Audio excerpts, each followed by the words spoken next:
എല്ലാവർക്കും പുതിയ വീഡിയോയിലേക്ക് സ്വാഗതം. ഞാനിപ്പോൾ ഒന്ന് വന്നിരിക്കുന്നത് ഇപ്പോൾ കുറച്ച് ദിവസമായിട്ട് മലയാളത്തിൻ്റെ മഹാനടനായിട്ടുള്ള മമ്മൂട്ടിക്കെതിരെ ചില വർഗീയവാദികൾ, സത്യസന്ധമായിട്ട് പറഞ്ഞാൽ വർഗീയത മാത്രം പറയുന്ന, വർഗീയത മാത്രം ചിന്തിക്കുന്ന, വർഗീയത എങ്ങനെ ഉണ്ടാക്കാമെന്ന് ആലോചിക്കുന്ന ചില വർഗീയവാദികൾ ഇറങ്ങിയിട്ടുണ്ട്.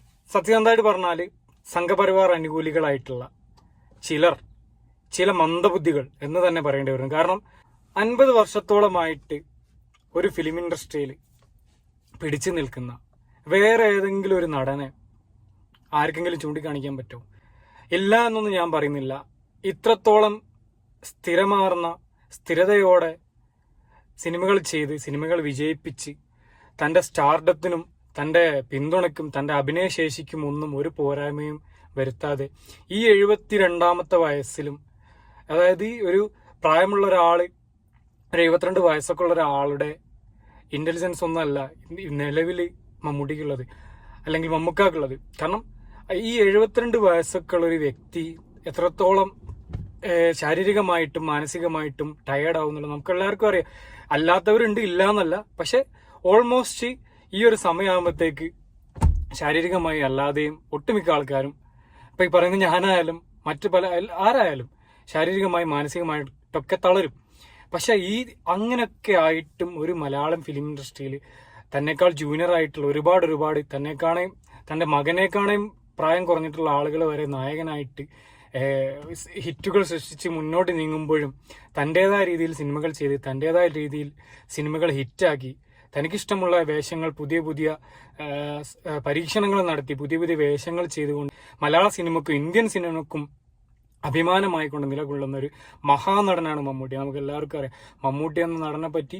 50 വർഷത്തിന്റെ അദ്ദേഹത്തിന്റെ സിനിമകൾ എടുത്തു നോക്കിയാൽ നമുക്ക് എല്ലാവർക്കും അറിയാം. വിവിധങ്ങളായ കഥാപാത്രങ്ങൾ, അച്ചായൻ കഥാപാത്രങ്ങൾ, മുസ്ലിം കഥാപാത്രങ്ങൾ, ഹിന്ദു കഥാപാത്രങ്ങൾ, തമ്പുരാൻ കഥാപാത്രങ്ങൾ, അതേപോലെ അടിയന്മാരായിട്ടുള്ള കഥാപാത്രങ്ങൾ, പിന്നെ ഉയർന്ന ജാതിയിൽപ്പെട്ട കഥാപാത്രങ്ങൾ, അങ്ങനെ തുടങ്ങിയിട്ട് ജാതി മത ഭേദമന്യേ പലതരത്തിലുള്ള കഥാപാത്രങ്ങൾ ചെയ്ത മമ്മൂട്ടിക്ക് അന്നൊന്നും അഭിമുഖീകരിക്കേണ്ടി വന്നിട്ടില്ലാത്ത, അന്നൊന്നും ഇല്ലാതിരുന്ന രീതിയിൽ ഇത്രത്തോളം ഒരു എന്താ പറയുക, ഹെയ്റ്റ് ക്യാമ്പയിൻ അല്ലെങ്കിൽ ഇത്രത്തോളം വിരുദ്ധത എവിടെ നിന്ന് വന്നു എന്നുള്ളത് ചിന്തിക്കേണ്ടത് തന്നെയാണ്. ഏത് രീതിയിലാണ് ഇതിന്റെ ഉറവിടം എന്നുള്ളത് ചിന്തിക്കേണ്ട ഒരു കാര്യമാണ്. ഇത്രത്തോളം മലയാള സിനിമയിൽ, ഇന്ത്യൻ സിനിമയും ലോക സിനിമയും ബഹുമാനിക്കുന്ന ഒരാളെ പറ്റിയിട്ട് അയാൾ ചെയ്ത ഏതെങ്കിലും ഒരു വേഷത്തിന്റെ പേരിൽ, അയാൾ ചെയ്ത ഏതെങ്കിലും ഒരു സിനിമയുടെ പേരിൽ ഇങ്ങനെ ക്രൂശിക്കാൻ മാത്രം എന്താണുള്ളത്? അവരുടെ ഉള്ളിലെ വർഗീയത, അവരുടെ ഉള്ളിലുള്ള വിഷം എന്ന് തന്നെ പറയേണ്ടി വരും.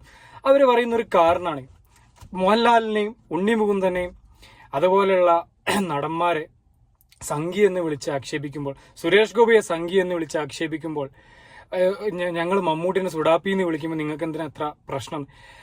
ഞാൻ നിങ്ങളോടൊന്ന് ചോദിക്കട്ടെ, മമ്മൂട്ടിയെ നിങ്ങൾ അയാളുടെ നിലപാടിനെ, മമ്മൂട്ടിയെ നിങ്ങളെ സുഡാപ്പി എന്ന് ആക്ഷേപിക്കാൻ കാരണം എന്താ? അയാളുടെ നിലപാടല്ല. പക്ഷെ ഈ മോഹൻലാലിന്റെ ആയാലും സുരേഷ് ഗോപി ആയാലും ഉണ്ണിമുകുന്ദനായാലും ഒക്കെ എന്തെങ്കിലും രീതിയിൽ പല ആൾക്കാരും, ഞാനൊന്നും വിളിക്കാറില്ല, ഞാനൊന്നും സംഗീ ഒന്നും വിളിച്ച് അവരൊന്നും പറയാറില്ല, പക്ഷെ സുരേഷ് ഗോപിയെ ഞാൻ സംഗീ എന്ന് പറയാറുണ്ട്. കാരണം സുരേഷ് ഗോപി സംഗീനാണ്. അത് അദ്ദേഹം തന്നെ സമ്മതിച്ച കാര്യമാണ്. ഞാനൊരു സംഘപരിവാർ അനുകൂലിയാണ്, ഞാൻ BJP അനുകൂലിയാണ്, ഞാൻ സംഘിയാണ് എന്നത് സുരേഷ് ഗോപി തന്നെ സമ്മതിച്ചൊരു കാര്യമാണ്. അത് ഒരു ട്രോള് മുഖേനയും കളിയാക്കാൻ വേണ്ടിയും പല വിധത്തിലും കളിയാക്കും. കാരണം രാഷ്ട്രീയത്തിൽ ഇറങ്ങിക്കഴിഞ്ഞാൽ അത്തരം കളിയാക്കലുകൾ ആർക്കാലും നേരിടേണ്ടി വരും. മുകേഷ് ആയാലും, ഇന്നസെന്റ് ആയാലും, രമേശ് പിഷാരടി ആയാലും, ധർമ്മജൻ ബോൾഗാട്ടി ആയാലും, ഗണേഷ് കുമാർ ആയാലും, എണ്ണിയാലൊടുങ്ങാത്ത സിനിമാ താരങ്ങൾ ഇന്ന് ഫീൽഡിലുണ്ട്. അവരൊക്കെ പല വിധത്തിലുള്ള, അതായത് രാഷ്ട്രീയപരമായിട്ട് പല വിധത്തിലുള്ള കളിയാക്കലുകളും പല വിധത്തിലുള്ള വിമർശനങ്ങളും ഏറ്റുമായി വാങ്ങുന്നുണ്ട്. ഇനി സിനിമയിലേക്ക് വന്നു കഴിഞ്ഞാൽ അത് മുകേഷിന്റെ സിനിമയാണ്, അത് ഇന്നസെന്റിന്റെ സിനിമയാണ്, അത് ഗണേഷ് കുമാറുള്ള സിനിമയാണ്, അത് രമേശ് പിഷാരടിയുള്ള സിനിമയാണ്, അതുകൊണ്ട് ഞങ്ങൾ കാണില്ല എന്ന് പറഞ്ഞുകൊണ്ട് ആരെങ്കിലും കാണാതിരിക്കുന്നുണ്ടോ? അവരുടെ രാഷ്ട്രീയപരമായുള്ള നിലപാടുകളാണ് എതിർക്കുന്നത്. മോഹൻലാലിന്റെ കാര്യത്തിൽ പറയുകയാണെങ്കിൽ മോഹൻലാല് മുൻപ് പല ആൾക്കാരും, അതായത് രാജ്യത്തെ ഫാസിസ്റ്റ് സർക്കാരിനെ ഒട്ടുമിക്ക ആൾക്കാരും എതിർക്കുന്ന സമയത്ത് അദ്ദേഹത്തെ പോലെ ഒരു മുതിർന്ന നടൻ അവരെ സപ്പോർട്ട് ചെയ്ത് സംസാരിക്കുന്ന സമയത്ത് സ്വാഭാവികമായിട്ടും വിമർശിക്കപ്പെടും. ആ സമയത്ത് എതിരുള്ള ആൾക്കാർ അല്ലെങ്കിൽ അദ്ദേഹത്തെ എതിർക്കുന്ന ആൾക്കാർ സ്വാഭാവികമായിട്ടും അതിനെ വിമർശിക്കുക, അതിനെ കളിയാക്കുക, അതിനെ ട്രോളും സംഘി എന്ന വിളി കേൾക്കേണ്ടി വരും. പക്ഷെ ഇപ്പൊ കുറച്ച് കാലമായിട്ട് അദ്ദേഹം അത്തരം ഒരു ഏകപക്ഷീയമായിട്ടുള്ള നിലപാടുകളിൽ നിന്നൊക്കെ വിട്ടുനിന്ന് എല്ലാവരോടും ഒരു സമദൂര നിലപാടെടുത്തതിന് ശേഷം അദ്ദേഹം ആ സംഘിവിളി കേൾക്കുന്നില്ല. ഇനി ഉണ്ണിമുകുന്ദന്റെയും നിലപാടുകൾ ഈ തീവ്ര ഹിന്ദുത്വ നിലപാടുകളാണ്. അതുകൊണ്ടാണ് ഉണ്ണിമുകുന്ദൻ അത്തരം ഒരു വിളി കേൾക്കേണ്ടി വരുന്നത്. വേറെ എത്ര നടന്മാരുണ്ട് നമ്മുടെ ഫിലിം ഇൻഡസ്ട്രിയിൽ? ദിലീപുണ്ട്, ജയറാമുണ്ട്, അതുപോലെ പല നടന്മാരും ഇല്ലേ. അവരാരും ഇത്തരം വിളികൾ കേൾക്കേണ്ടി വരുന്നില്ല. കാരണം അവരൊക്കെ നിലപാടുകളിൽ ഒരു സമദൂര നിലപാട് കാത്തു സൂക്ഷിക്കുന്നുണ്ട്. ഇപ്പം മമ്മൂട്ടി ഒരു കമ്മ്യൂണിസ്റ്റുകാരനാണെന്നുള്ള എല്ലാവർക്കും അറിയാം. കമ്മ്യൂണിസ്റ്റ് പാർട്ടിനെ തീവ്രമായി സപ്പോർട്ട് ചെയ്യുന്ന ഒരാളാണ്. പക്ഷെ അദ്ദേഹം മറ്റു പാർട്ടിക്കാരുമായിട്ട് അദ്ദേഹം ഉമ്മൻചാണ്ടി മരിച്ച സമയത്ത് വളരെ ഹൃദയസ്പർശിയായ കുറിപ്പ് ഇട്ട ഒരാളാണ്. പല രാഷ്ട്രീയക്കാർ പോലും ആദരാഞ്ജലി അർപ്പിക്കാത്ത രീതിയിൽ അദ്ദേഹത്തിന്റെ കുറിപ്പ് എഴുതി, അദ്ദേഹത്തിന്റെ ഓർമ്മകൾ എഴുതി ഫേസ്ബുക്കിൽ ഇട്ട ആളാണ്, അല്ലെങ്കിൽ ഫേസ്ബുക്കിൽ പോസ്റ്റ് ചെയ്ത ആളാണ്. അപ്പൊ അത്രത്തോളം പല രാഷ്ട്രീയക്കാരുമായിട്ട് സൗഹൃദം കാത്തു സൂക്ഷിക്കുന്ന ഒരാളാണ് മമ്മൂട്ടി. കെ സുരേന്ദ്രന്റെ മകന്റെ കല്യാണത്തിന് മമ്മൂട്ടി പങ്കെടുത്തിട്ടുണ്ട്. എന്താണ് നിങ്ങൾ പറയുന്നത്? എന്താണ് നിങ്ങൾക്ക് പോലും ഓർമ്മല്ല?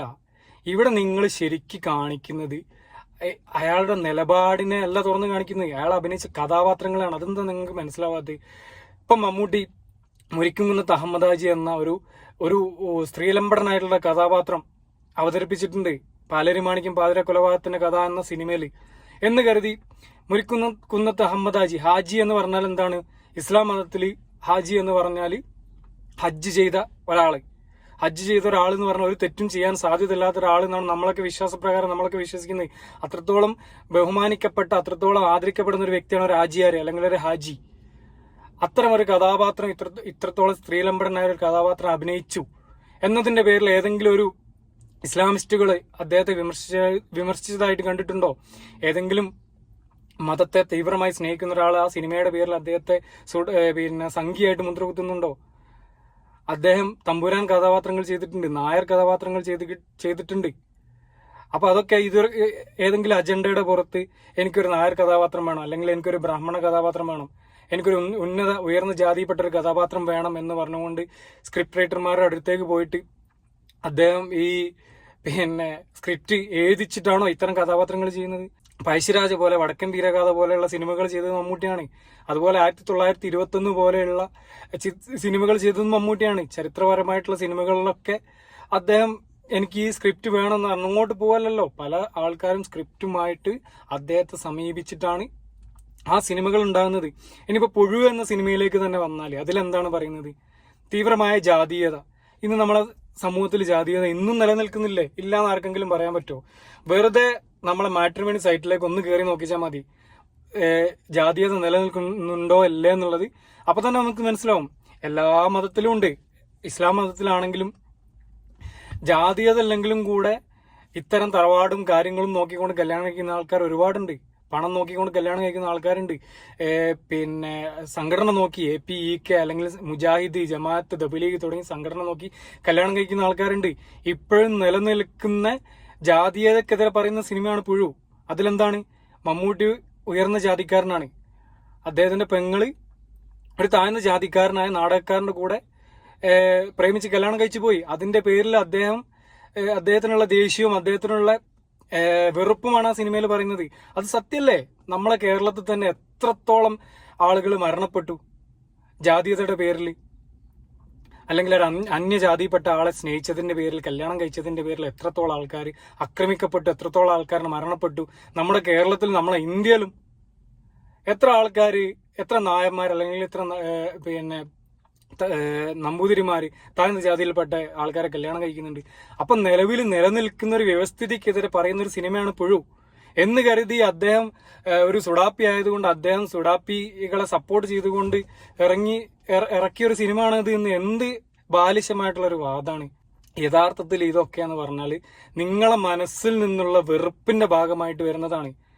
പൊതുവെ ഇന്ന് ഇന്ത്യ മഹാരാജ്യത്ത് കണ്ടുവരുന്ന ഒരു തരം വെറുപ്പിൽ നിന്ന് വരുന്ന ചിന്തകളാണത്.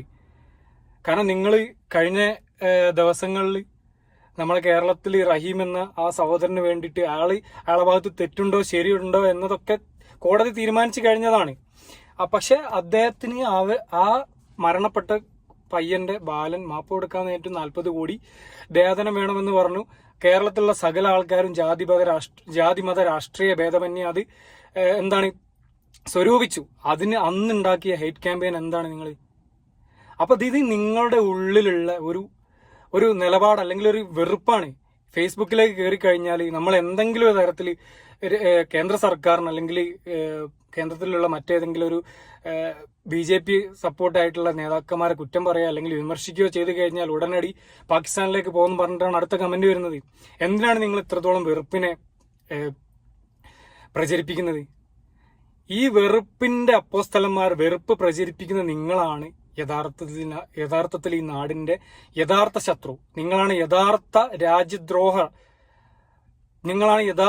രാജ്യദ്രോഹി എന്ന് പറയേണ്ടി വരും. കാരണം അത്രത്തോളാണ് നിങ്ങൾ പ്രചരിപ്പിക്കുന്ന വെറുപ്പ്.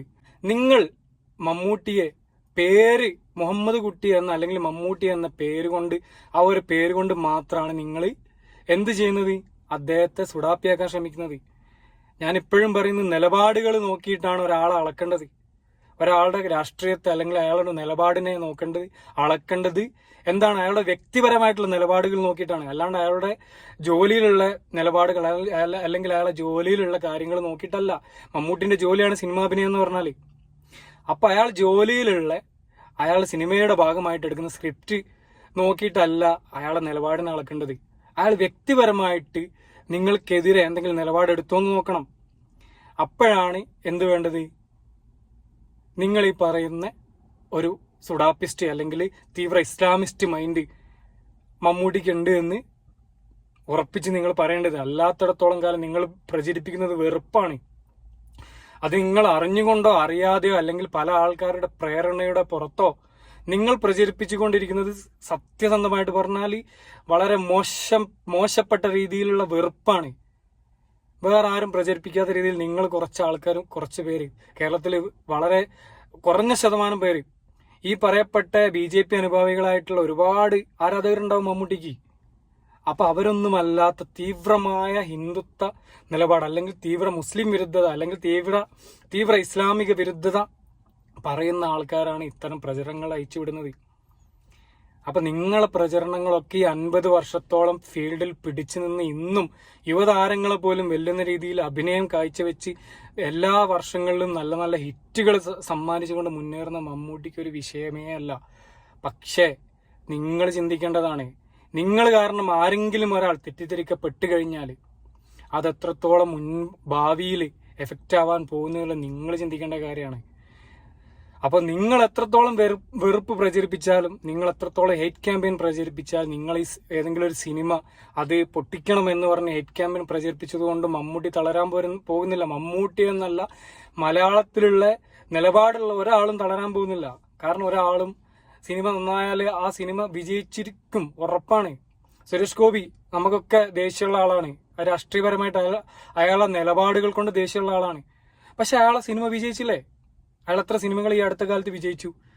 അയാൾ ഏതെങ്കിലും സിനിമ പൊട്ടിയിട്ടുണ്ടെങ്കിൽ അതിന് ഉത്തരവാദി അയാളെ രാഷ്ട്രീയ നിലപാടുകൾ കൊണ്ടുള്ള പ്രശ്നങ്ങളല്ല. അതെന്താണ്? ആ സിനിമയിൽ കണ്ടന്റ് ഇല്ലാത്തത് കൊണ്ട് മാത്രമാണ്. ദിലീപിന്റെ സിനിമകൾ എത്ര എണ്ണം പരാജയപ്പെട്ടു ഇതിന്റെ മുമ്പ് വിജയിച്ചിട്ടില്ലേ? അയാളെ നിലപാടിലുള്ള വിഷയങ്ങളാണോ? ഉണ്ണിമുകുന്ദന്റെ സിനിമകൾ വിജയിച്ചിട്ടില്ലേ? ഏതെങ്കിലും സിനിമ പൊട്ടിയത് ഏതെങ്കിലും അയാളെ നിലപാടുകൾ നമുക്ക് ഇഷ്ടപ്പെടാത്തത് കൊണ്ട് ഹെയ്റ്റ് ക്യാമ്പയിൻ കൊണ്ടാണോ ഉണ്ണിമുകുന്ദന്റെ സിനിമകൾ പൊട്ടിയത്? ഇനി ഇന്ത്യയിലേക്ക് നോക്കിയാൽ അക്ഷയ് കുമാറിന്റെ അടക്കമുള്ള മുൻനിര നായകന്മാരുടെ സിനിമകൾ പൊട്ടിയിട്ടില്ലേ?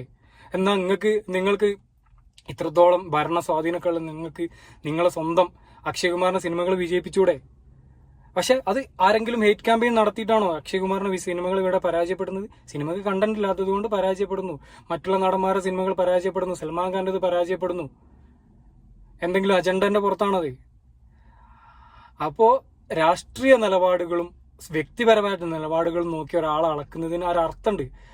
സിനിമയിൽ അഭിനയിച്ച കഥാപാത്രത്തിന്റെ പേരിൽ, സിനിമയിൽ അഭിനയിച്ച അല്ലെങ്കിൽ ഒരു സിനിമയുടെ പേരിൽ ഒരാളെ ക്രൂശിക്കുന്നതും വ്യക്തിപരമായിട്ട് അധിക്ഷേപിക്കുന്നതും തീർച്ചയായും നിർത്തുന്നതാണ് ഏറ്റവും നല്ലത്.